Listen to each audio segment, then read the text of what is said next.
नमस्कार, आप सभी का स्वागत है। मैं हूं आपके साथ कुमार कुणाल धीरज। प्रधानमंत्री मोदी ने अपने मासिक रेडियो कार्यक्रम मन की बात के दौरान देशवासियों को संबोधित किया। 114वें एपिसोड में पीएम मोदी ने कहा कि हमारी यात्रा को 10 साल हो चुके हैं। यह कार्यक्रम विजयादशमी के दिन शुरू हुआ था। उन्होंने कहा कि श्रोता ही इस कार्यक्रम के असली सूत्रधार हैं।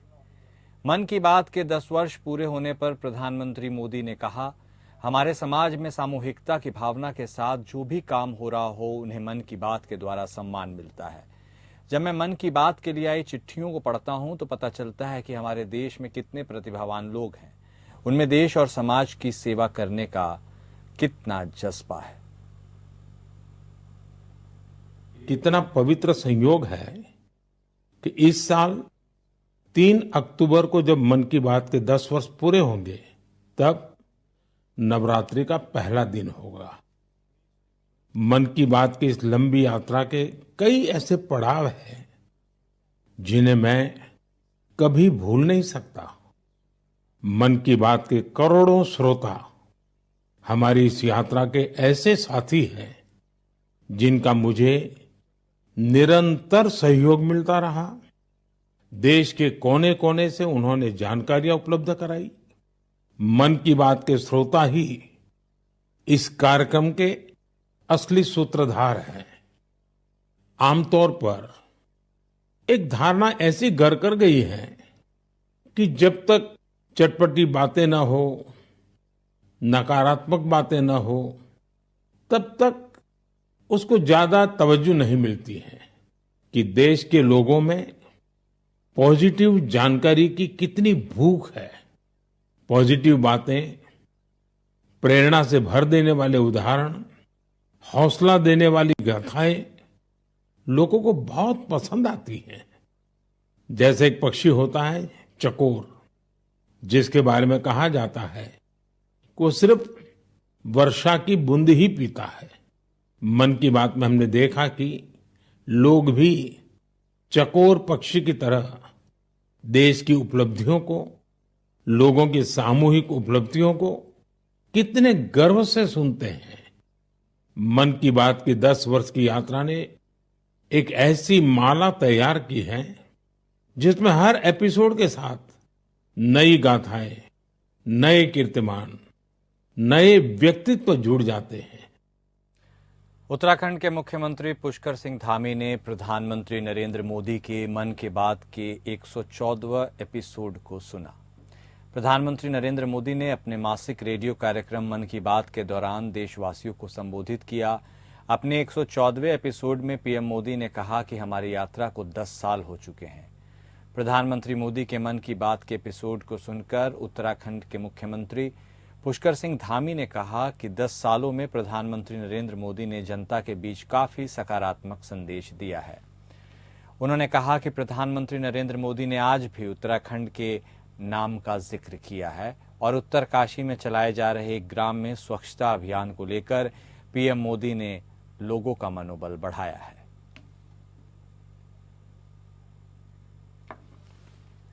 मुख्यमंत्री पुष्कर सिंह धामी ने सचिवालय देहरादून में प्रवासी उत्तराखंड प्रकोष्ठ की वेबसाइट लॉन्च की।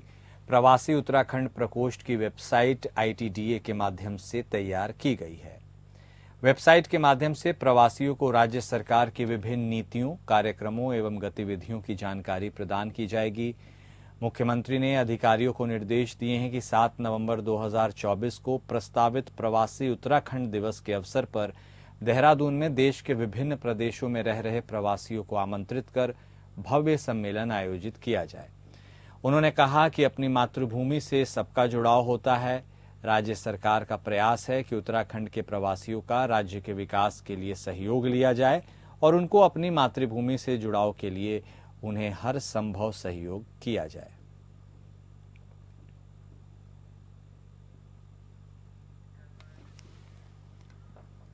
गोरखपुर में मुख्यमंत्री योगी आदित्यनाथ ने मेवालाल गुप्ता गुरुकुल विश्वविद्यालय गोरखनाथ में नवनिर्मित 4 कक्षाओं और एक बहुउद्देशीय सभागार का लोकार्पण किया।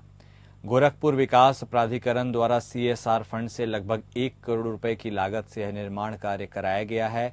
इस अवसर पर सांसद रवि किशन के साथ अन्य जनप्रतिनिधि उपस्थित रहे। मुख्यमंत्री योगी आदित्यनाथ ने संबोधित करते हुए कहा कि सरकार हर एक बच्चे को उत्तम शिक्षा देने के लिए प्रतिबद्ध है और प्रत्येक नागरिक को स्वास्थ्य की बेहतर सुविधा देने के लिए प्रयत्नशील है। और यही कारण है कि प्रधानमंत्री मोदी ने 2020 में जब पूरी दुनिया इस सदी की सबसे बड़ी महामारी कोरोना की चपेट में थी, तब भारत न केवल कोरोना प्रबंधन के लिए बेहतरीन प्रयास कर रहा था, बल्कि आने वाली पीढ़ी को तैयार करने के लिए एक नई राष्ट्रीय शिक्षा नीति बनाकर देश में लागू किया जा रहा था। ये राष्ट्रीय शिक्षा नीति जो प्रत्येक छात्र के सर्वांगीण विकास से जुड़ी हुई है, ये भारत को एक विकसित भारत बनाने के अभियान को सफल बनाएगा।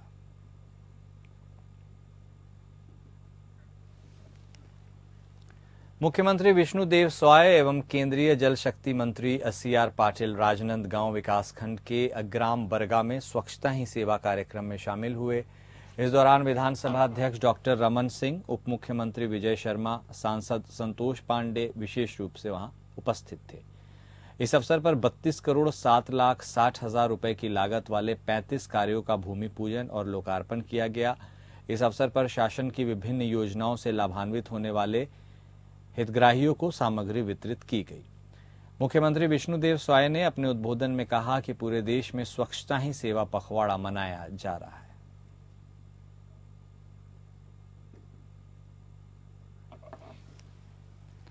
मुख्यमंत्री विष्णुदेव साय ने अपने निवास कार्यालय में राजस्व विभाग की समीक्षा बैठक के दौरान एक प्रसंग सुनाया और कहा कि हमें राजस्व अमले की पूरी व्यवस्था को दुरुस्त करना है। राजस्व विभाग सीधे आम आदमी से जुड़ा है और हमें इसकी छवि सुधारने के लिए काम करना है। बैठक में राजस्व मंत्री टंकराम वर्मा भी उपस्थित थे। मुख्यमंत्री साय ने कहा कि लंबे समय से एक ही जगह पर जमे हुए पटवारियों को हटाया जाए और एक ऐसी व्यवस्था तैयार करे जिसमें अनियत समय के बाद पटवारी का अनिवार्य रूप से उस हलके और तहसील क्षेत्र से स्थानांतरण हो जाए। उन्होंने कहा कि आम जनों को दैनिक सरकारी कामकाज में पटवारी के सहयोग की जरूरत पड़ती है। साय ने अधिकारियों को निर्देशित करते हुए कहा कि पटवारी अपने मुख्यालय में रहकर कार्य करें, ये सुनिश्चित किया जाए। मुख्यमंत्री साय ने प्रदेश के विभिन्न शासकीय कार्यालयों की भूमि का शासन के पक्ष में नामांतरण का काम अभियान चलाकर पूर्ण करने के निर्देश दिए।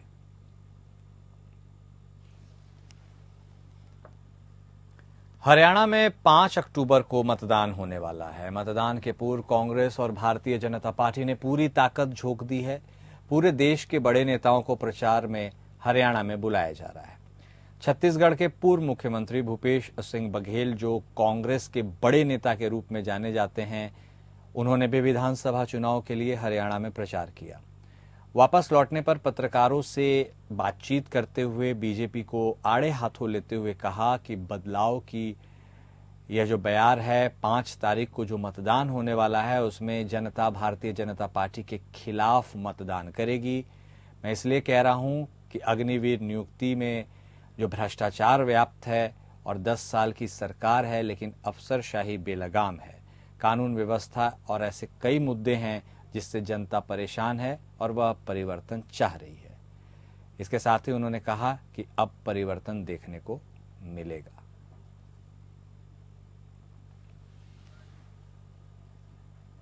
राजस्थान के मुख्यमंत्री भजनलाल शर्मा झारखंड में अपने नियत कार्यक्रम के तहत देवघर मंदिर पहुंचे, जहां पर उन्होंने गर्भगृह में जाकर भगवान भोलेनाथ के ज्योतिर्लिंग पर जलाभिषेक कर पूजा पाठ किया।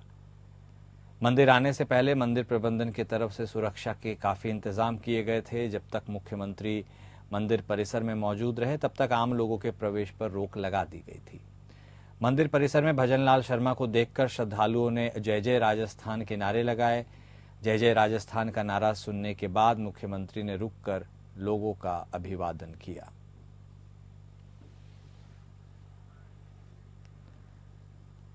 मुख्यमंत्री नीतीश कुमार ने अणे मार्ग स्थित संकल्प वाटिका में बिहार विशेष सर्वेक्षण और बंदोबस्त कार्यक्रम की उच्च स्तरीय समीक्षा बैठक की और अधिकारियों को दिशा निर्देश दिए। समीक्षा के दौरान राजस्व और भूमि सुधार विभाग के अपर सचिव दीपक कुमार सिंह ने बिहार विशेष सर्वेक्षण और बंदोबस्त कार्यक्रम की प्रस्तुति की और इसके लिए जानकारी दी। उन्होंने बताया कि इस प्रक्रिया को चरणबद्ध तरीके से चलाया जा रहा है। विशेष सर्वेक्षण संबंधित जन जागरूकता अभियान भी चलाया जा रहा है। पदाधिकारियों द्वारा शिविर लगाकर सर्वे कार्य से संबंधित लोगों की समस्याओं का समाधान हो रहा है। समीक्षा के दौरान मुख्यमंत्री ने निर्देश देते हुए कहा कि राज्य में बिहार विशेष सर्वेक्षण और बंदोबस्त कार्य को समयबद्ध तरीके से पूर्ण कराया जाए। इस दौरान भूधारकों को किसी प्रकार की कठिनाई न हो, इसे सुनिश्चित किया जाए। उन्होंने कहा कि भूधारकों को डॉक्यूमेंट्स अपलोड करने के लिए अधिक समय मिले ताकि कार्यालय में अनावश्यक भीड़ न हो। मुख्यमंत्री ने कहा कि अंचल कार्यालयों में लंबित म्यूटेशन और परिमार्जन के मामले का तेजी से अभियान चलाकर निष्पादन कराया जाए ताकि भूधारकों को समुचित डॉक्यूमेंट्स मिल सके। बिहार के एक दिवसीय दौरे पर बीजेपी के राष्ट्रीय अध्यक्ष जेपी नड्डा पटना पहुंचे। एयरपोर्ट पर बीजेपी नेताओं ने उनका भव्य स्वागत किया। एयरपोर्ट से नड्डा सीधे सप्तमूर्ति पहुंचे। माल्यार्पण करने के बाद बीजेपी कार्यालय गए। पार्टी के सांसद और विधायकों के साथ करीब 45 मिनट तक बैठक की। मीटिंग के बाद सांसद और विधायकों ने कहा कि सदस्यता अभियान को लेकर समीक्षा हुई। कैसे बिहार में ज्यादा से ज्यादा सदस्य बनाए जाए, इस पर चर्चा हुई। पार्टी सूत्रों की माने तो 4 सितंबर से लेकर 26 सितंबर तक बिहार के 25 लाख लोगों ने पार्टी की सदस्यता ग्रहण की है। ये देश भर के अन्य राज्यों की तुलना में सबसे ज्यादा माना जा रहा है। हालांकि इसका कोई आधिकारिक आंकड़ा फिलहाल पार्टी की ओर से जारी नहीं किया गया है। बिहार में पार्टी को 1 करोड़ सदस्य बनाने का लक्ष्य दिया गया है। झारखंड दौरे पर पहुंचे केंद्रीय मंत्री सह लोजपा प्रमुख रामविलास के राष्ट्रीय अध्यक्ष चिराग पासवान धनबाद जाने के क्रम में बोकारो के नया मोड़ में पार्टी के नेता और कार्यकर्ताओं से मिले, जहां इनका जोरदार स्वागत किया गया। इस दौरान उन्होंने नया मोड़ स्थित बिरसा मुंडा के प्रतिमा पर माल्यार्पण किया और उन्हें नमन किया। मीडिया से बातचीत करते हुए केंद्रीय मंत्री चिराग पासवान ने कहा कि झारखंड में हमारा संगठन काफी मजबूत है। हम सभी जिलों में मजबूत स्थिति में हैं। गठबंधन के साथ चुनाव लड़ने को लेकर बातचीत चल रही है। अगर हमारी सकारात्मक बातचीत होती है तो हम साथ में ही चुनाव लड़ेंगे, नहीं तो हम लोग अकेले भी चुनाव लड़ने के लिए सक्षम हैं। उन्होंने कहा कि किस सीट पर हम चुनाव लड़ेंगे, ये हमारे स्टेट की कमेटी और बीजेपी के बीच बैठक में ही बात सामने आएगी। उन्होंने कहा कि चुनाव की घोषणा होने के बाद पूरी स्थिति साफ हो जाएगी। बोकारो स्टील के कर्मचारियों ने बीएसएल अनाधिशासी कर्मचारी संघ बोकारो के बैनर तले मशाल जुलूस निकालकर बोकारो स्टील प्रबंधन और एनजेसीएस नेताओं को चेतावनी देने का काम किया। कर्मचारियों ने कहा कि एनजेसीएस नेता को किसी भी पॉलिसी की कोई जानकारी नहीं है, जिस कारण वह बोनस या लोग कर्मचारियों को बिना किसी आधार के अपनी सहमति जता कर दे रहे हैं, जबकि प्रोडक्शन और मुनाफे के मुताबिक हम लोगों को बोनस की राशि मिलनी चाहिए। हम लोग इस बार 1,87,300 रुपये से कम बोनस स्वीकार नहीं करेंगे। अगर प्रबंधन हमारी मांगों को नहीं मानता है तो और बड़े आंदोलन के लिए प्रबंधन को तैयार रहना होगा।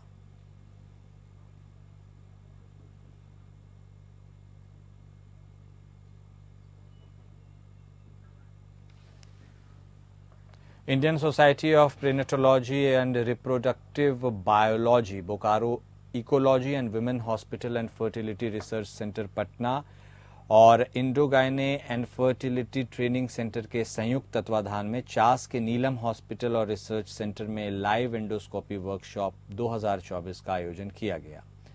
इस वर्कशॉप में भारत के विख्यात लेप्रोस्कोपिक सर्जन संजीव कुमार पटना से बोकारो पहुंचे, जहां स्त्री रोग से संबंधित जटिल मामलों की पहचान करते हुए 10 महिलाओं का ऑपरेशन भी किया गया।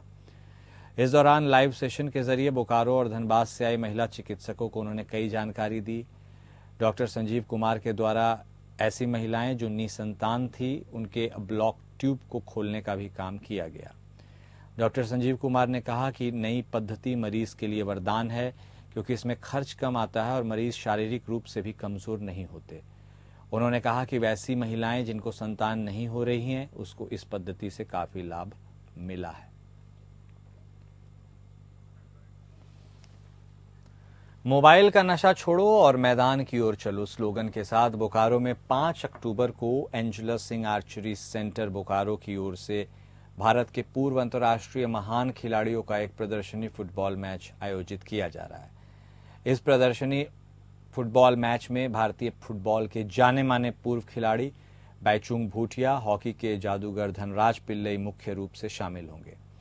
इनके अलावा और कई अंतर्राष्ट्रीय फुटबॉल और अंतर्राष्ट्रीय अन्य खिलाड़ी भी इस प्रदर्शनी मैच में बोकारो में अपना जलवा बिखेरेंगे। कार्यक्रम का मकसद है कि मोबाइल का नशा छोड़ो, मैदान की ओर चलो। आजकल के बच्चे मोबाइल के बहुत ज्यादा आदी हो रहे हैं और मैदान और खेलकूद से दूर रहने के कारण तन मन से अस्वस्थ हो रहे हैं। पूर्व अंतर्राष्ट्रीय तीरंदाज एंजेला सिंह ने कहा कि आप अपने बच्चों को मैदान में लाएं और खेल के प्रति प्रोत्साहित करें, जिससे बच्चों का तन और मन स्वस्थ रहेगा। वो जीवन के हर क्षेत्र में अच्छा करेंगे। इसका सबसे बड़ा उदाहरण कोरोना काल में देखने को मिला है। जो लोग मैदान से जुड़े रहे, उन लोगों का नुकसान कम हुआ है। कोपर और ठाकुरली रेलवे स्टेशन पर 2 पुलिस सहायता केंद्रों का उद्घाटन किया गया। रेलवे यात्रा में बढ़ते अपराध और महिलाओं की सुरक्षा के मद्देनजर यात्रियों की सुरक्षा के लिए लोक निर्माण मंत्री रविंद्र चौहान ने डोंबिवली लोहमार्ग पुलिस सहायता केंद्रों का उद्घाटन किया। डोंबिवली जीआरपी के थाना इंचार्ज किरण उंद्रे ने कहा कि लोहमार्ग पुलिस आयुक्त रविंद्र शिसवे के मार्गदर्शन में और उनकी अवधारणा से सहायता केंद्र की स्थापना की गई है। इस सहायता केंद्रों का उद्घाटन पश्चिम के ठाकुरली और कोपर दोनों स्टेशनों में किया गया है और पुलिस उस स्टेशन पर 24 घंटे काम करेगी और जब वे ड्यूटी पर होंगे तो उन्हें इस सहायता केंद्र से लाभ होगा। यह भी कहा गया कि अगर कोई घटना घटती है तो यात्रियों को पुलिस सहायता की जरूरत पड़ने पर उस डिब्बे में मौजूद पुलिस उनकी मदद करेगी। इस मौके पर महिला पुलिस कर्मियों ने मंत्री रविंद्र चौहान को धन्यवाद दिया।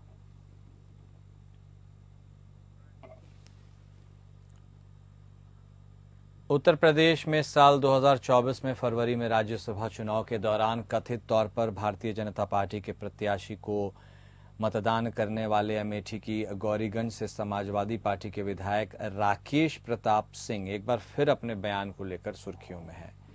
सपा विधायक ने मीडिया से बातचीत के दौरान कहा कि मैं कोई भी काम खुल के करता हूं। जो विधायक क्षेत्र में काम करता है उसकी सत्ता से नजदीकियां होती है। मध्य प्रदेश सरकार सभी शिक्षा ब्लॉक स्तर पर जन शिक्षा केंद्र स्तरीय शिक्षक संवाद का आयोजन कर रही है।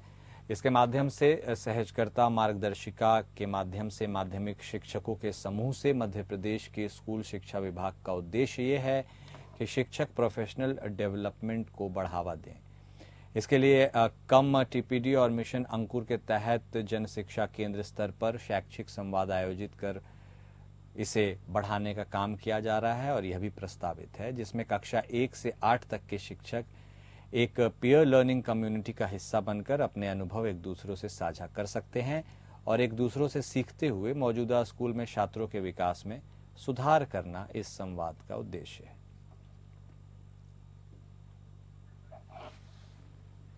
पुणे स्थित नेशनल हाईवे पर एक ही परिवार के सदस्यों से भरी स्कॉर्पियो कार देर रात खाई में गिर गई। हादसे में घायल 7 लोगों को अलीगढ़ के मलखान सिंह जिला अस्पताल पहुंचाया गया। गंभीर 2 लोगों को अन्य मेडिकल कॉलेज रेफर किया गया।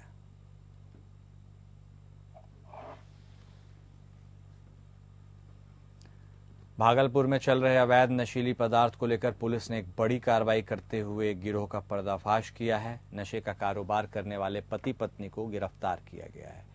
वहीं सिटी एसपी ने प्रेस वार्ता कर मीडिया को बताया कि भागलपुर में पुलिस ने गुप्त सूचना के आधार पर शहर के शहादत हुसैन लेन में छापेमारी कर अवैध नशीली दवाई, इंजेक्शन, एक देसी कट्टा एयरगन और 27,000 रुपए के साथ एक पुरुष और एक महिला को गिरफ्तार किया है। पुलिस को सूचना मिली थी कि दोनों पति पत्नी मादक पदार्थ की बिक्री करते हैं।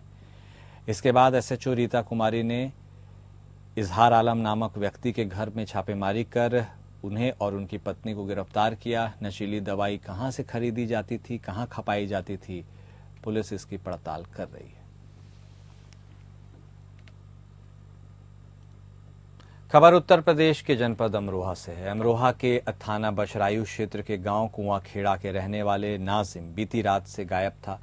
इसके बाद परिजन तलाश करने में जुटे, लेकिन उसका कोई सुराग नहीं मिला। परिजनों के मोबाइल पर लापता नाजिम का वीडियो सामने आया, जिसमें नाजिम के हाथ और पैर एक बंद कमरे में दिख रहे हैं और वह बेसुध अवस्था में लेटा हुआ है। बता दें कि अपहरण की झूठी साजिश रचने वालों द्वारा परिजनों के मोबाइल पर 25 लाख की फिरौती की मांग की गई। फिरौती की मांग से परिजनों के होश उड़ गए। उसकी शिकायत परिजनों ने थाना बछरायु पुलिस को दी। पुलिस ने मामले को गंभीरता से लेते हुए जांच शुरू की और 8 घंटे की मेहनत के बाद पुलिस ने अपहरण की झूठी साजिश करने वाले नाजिम और अमित को हिरासत में लिया है। जानकारी देते हुए धनोरा क्षेत्राधिकारी श्वेता भास्कर ने बताया कि 8 घंटे पहले नाजिम ने अमित द्वारा अपहरण की झूठी साजिश रची, 25 लाख रुपए की डिमांड रखी। पुलिस ने टीम गठित की और 8 घंटे में यह मामले का पर्दाफाश हो गया। दोनों को गिरफ्तार कर लिया गया।